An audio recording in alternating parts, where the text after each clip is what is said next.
6, 5, 4, 3, 2, 1, 0. Welcome back to Beyond the Ledger, where we look past the numbers to uncover the strategies, risks, and opportunities shaping today's businesses. I'm your host, Shardae Layfield, and each episode we bring you insights from the experts, helping companies navigate complex financial decisions and maximize value. In today's episode of Beyond the Ledger, we're diving into the business side of show business, exploring how film, television, and digital productions turn creative vision into financial success. Joining us is Peter Stathopoulos, partner at Bennett Thrasher and leader of the firm's entertainment practice. Peter is a nationally recognized expert in film tax incentives and state and local tax strategy, and he's played a key role in shaping Georgia's thriving entertainment industry by drafting portions of Georgia's entertainment incentive statute and continues to shape tax policy that drives industry growth.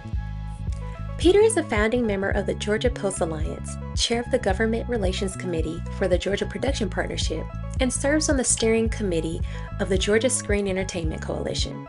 He has also chaired both the Georgia Bar's Taxation Section and DFK International State and Local Tax Committee. A frequent speaker and published thought leader, his insights have been featured in Variety, the Atlanta Business Chronicle, and the State Tax Notes. Thank you for being here. Thank you so much. Good morning. I'm excited to get this conversation started. All right, let's dive in.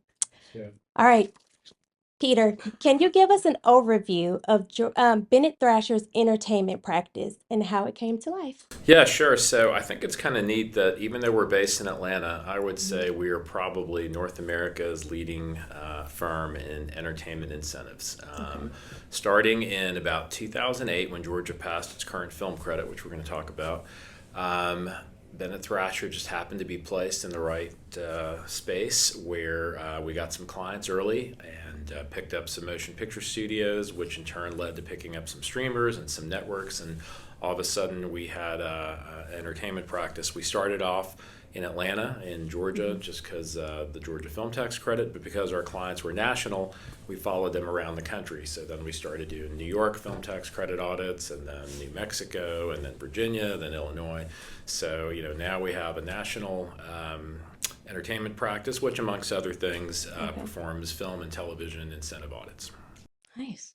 Impressive. You're positioned properly. What drew you personally into the entertainment space and this niche within accounting and advisory? Well, like so many people, I'm a fan first, so I'm a huge fan of the arts and film and television in particular. I actually won a creative writing scholarship to college, and then my parents were like, none of that.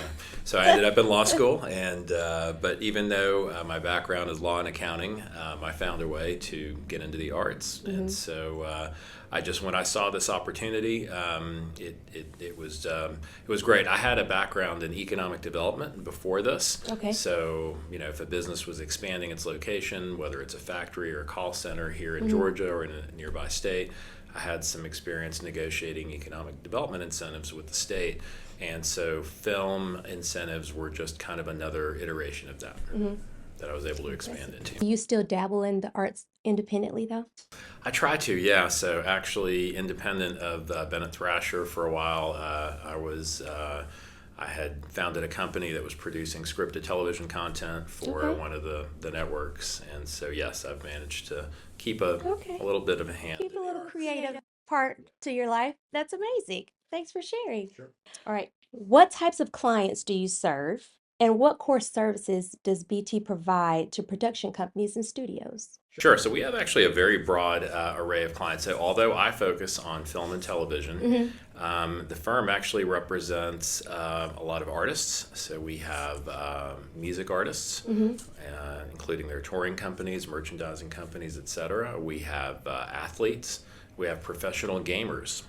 We have we have gaming companies, and then obviously what I focus in, which is film and television production companies, everything from the major motion picture studios to the big streamers to the television networks and cable companies, all the way down to independent production companies, including smaller animation and reality television companies based here in Georgia.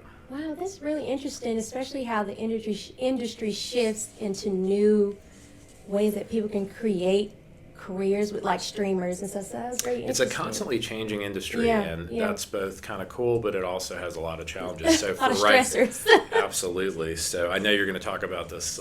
We're going to talk about this later, but there's a lot of change going on in the industry, with a lot of shooting going on in different locations around the world, and maybe a shift to more short form. And then obviously there's kind of the melding of traditional media with kind of new social media. So yeah, lots of change going on. You got to be very adaptable. You do in this business. Yeah. So how do film tax incentives and credit monetization typically work for your clients? Sure. So I like to think of it as kind of a public-private partnership. Okay. Meaning, a lot of states offer incentives, whether they are a transferable tax credit like Georgia, which I'll get into in a second, Okay. a rebate, which is just a check that the state cuts you, or a refundable tax credit, where meaning if the tax credit you earn is more than you can use on your tax return, the production company can use, it can just get a refund check. So Georgia chose to have a transferable credit, and what I love about that is, so let's say a motion picture company comes here, makes a film. Georgia's credit is equal to, in simple terms, basically 30% of the qualified spend. So if a motion picture company comes here and makes a movie for $1 million, it will have a $300,000 roughly tax credit. If they can't use it, or the principals of that production company can't use it on their tax return, they can sell it to somebody who can. And that somebody can be you, can be I, can be Coca-Cola, can be anybody. But it can be used by individuals, partnerships, corporations, whoever has a tax liability. And the credits are sold for a discount. So you and I, let's say, would buy the credit from the production company at 90 cents. So we'd get to pay our Georgia tax bill using 90 cents on the dollar, and meanwhile the production company gets the cash for credits that they can't use. So it's a neat system. Okay, yeah. Everybody gets a little something. Beyond incentives, what other tax and advisory services are most valuable in this industry? Absolutely. So in addition to providing advisory services around film incentives and also doing film incentive audits and agreed upon procedures, we also just provide, tax planning advice and other financial reporting advice for people in the entertainment industry, or companies in the entertainment industry. So that can be anything from choice of entity.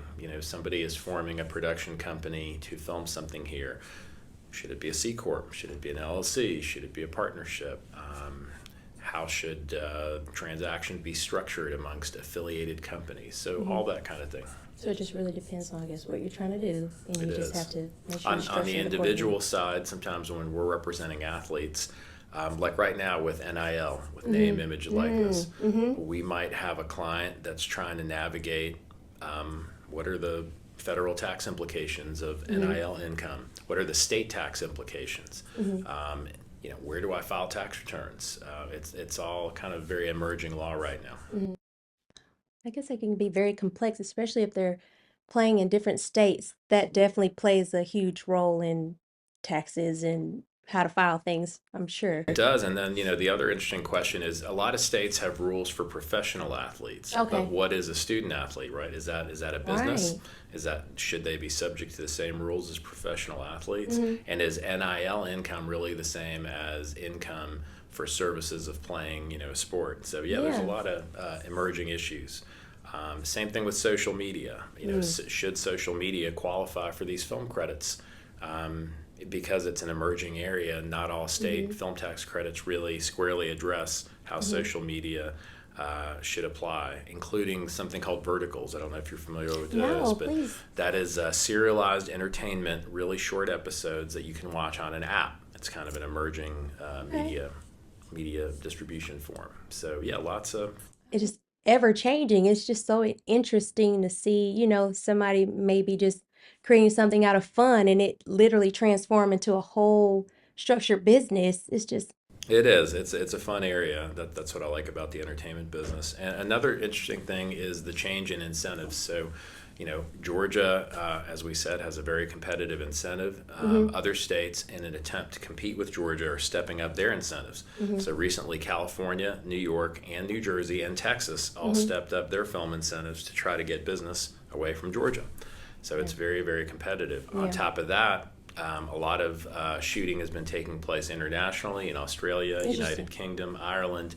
And so there are groups that are petitioning the federal government to create a national federal incentive that would stack on top of state incentives. So lots going on Just right kind now. of keep, I guess, the industry safe and stable. Keep it to some here. extent. Yeah, because then if it shifts internationally, it's like, what do you do next here?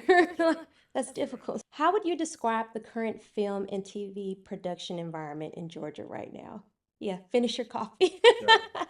Thank you. No, it's. I would say it's still strong, but Okay. we're down from probably our peak. So about a year ago, we hit a peak of over $4 billion in direct investment, and I would say we're probably at a little bit less than half of that. Now there are a lot of reasons for that.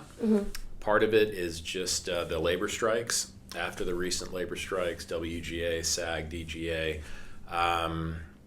A lot of production moved overseas just because it was cheaper to shoot overseas, even with travel.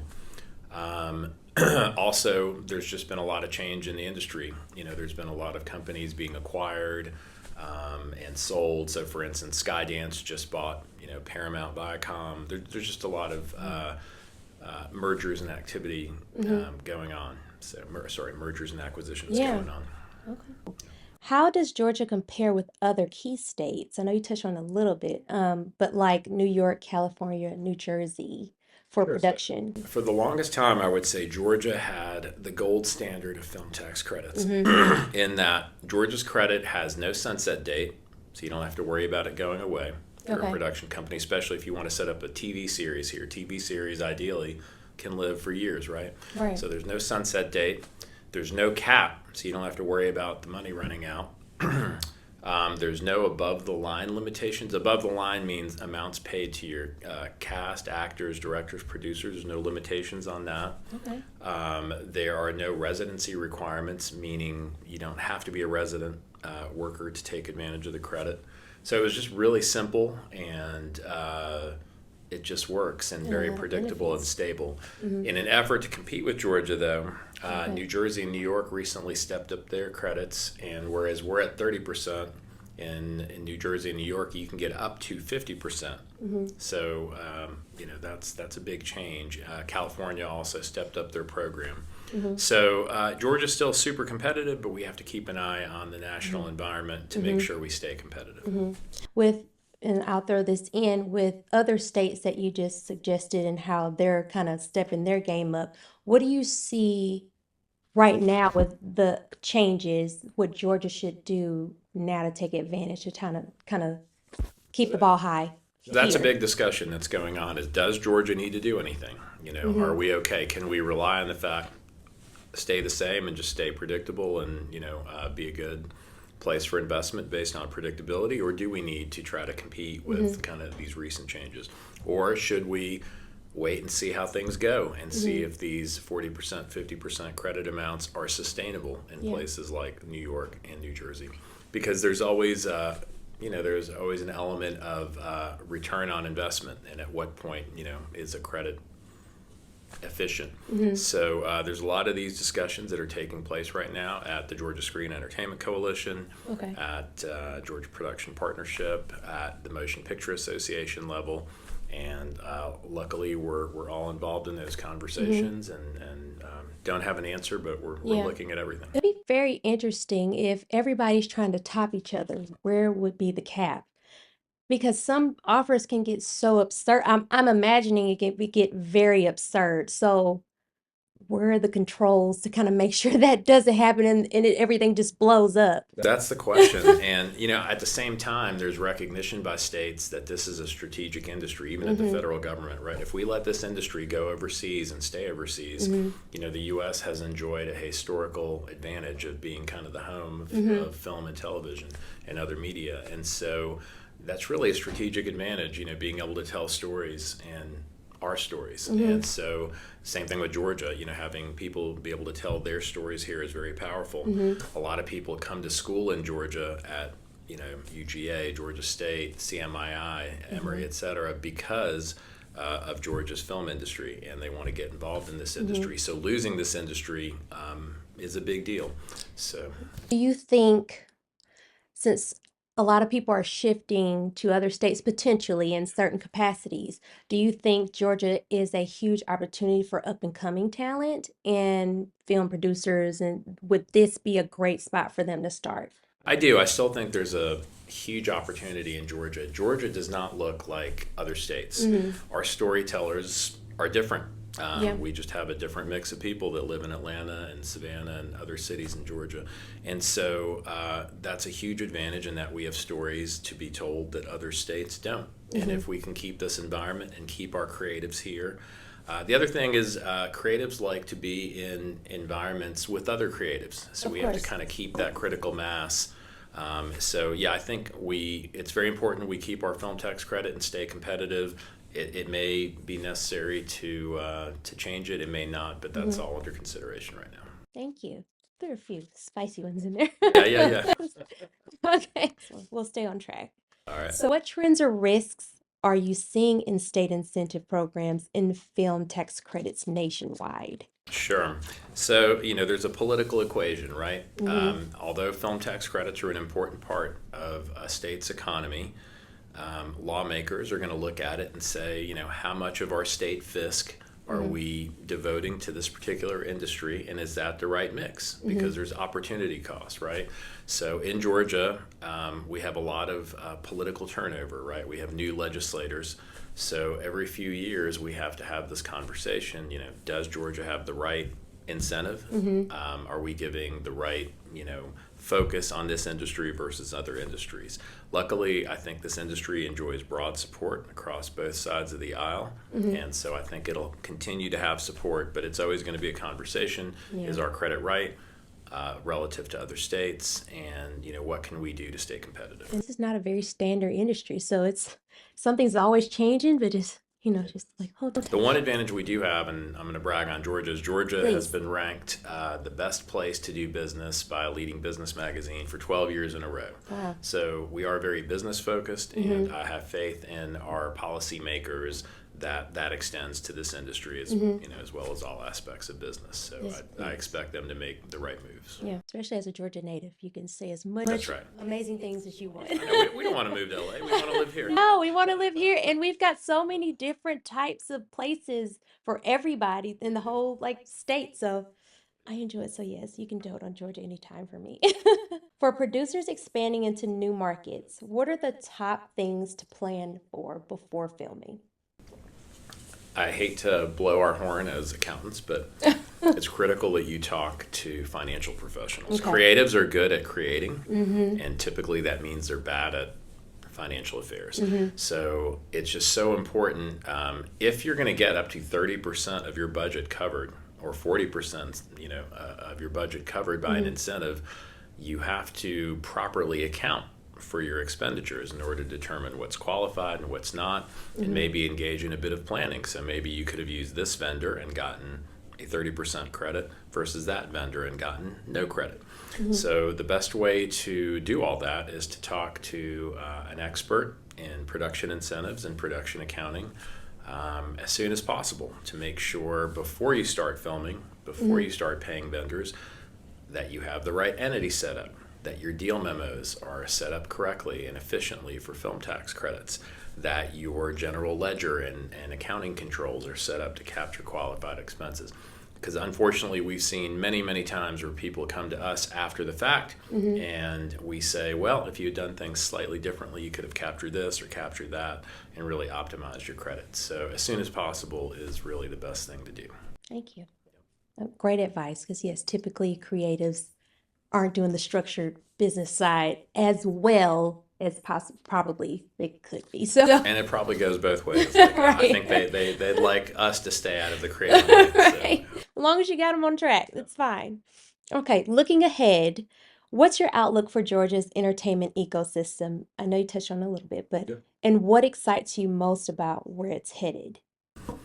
Well, I still think we're gonna be a player, regardless of some of the headwinds, like I said, of production moving overseas and increased competition from other states.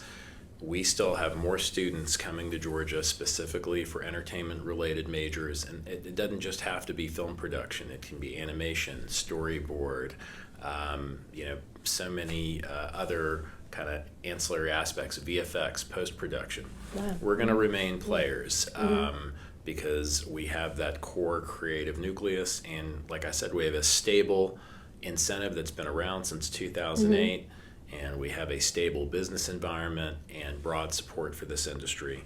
So I think the outlook is good. Yeah. I think we're going to continue to be a player. I think people will continue to move here to be involved in this industry.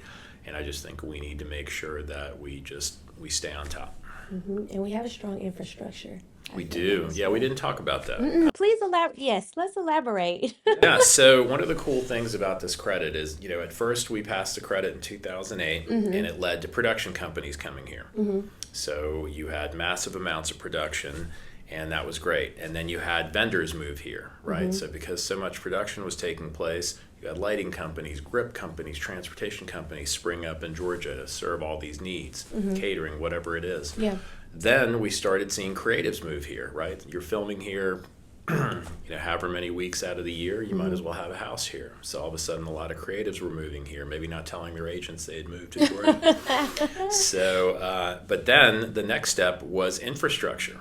So all of a sudden, you had sound stages starting to spring up. Yes. So there are massive sound stage complexes and small stage complexes all over Georgia. We have over 7 million square feet of purpose-built sound stages in Georgia, which includes things like Trilla Studios, which everybody is familiar with. I live near there, yes. Do you? Okay. Yes. That's an entire campus. It was huge just to see that come to fruition, and it was just very exciting and it's intriguing. massive scale. Then you've got, closer to home, we got Tyler Perry Studios, which is at Fort Mac, massive studio operation.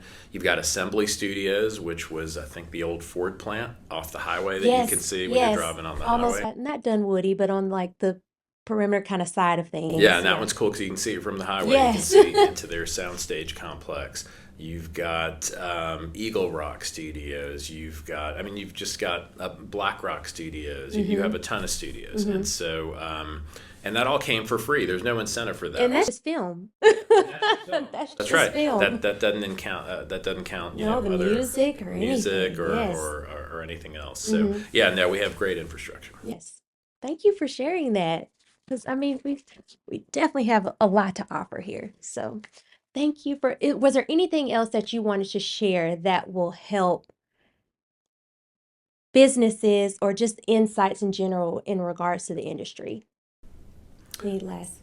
I just think I would say it's a collaborative industry, especially here in Georgia, because we're still small enough to where we're more collaborative than competitive, and part of that collaboration means creatives need to be collaborating with legal and accounting resources so that we can, make sure we're all mutually successful.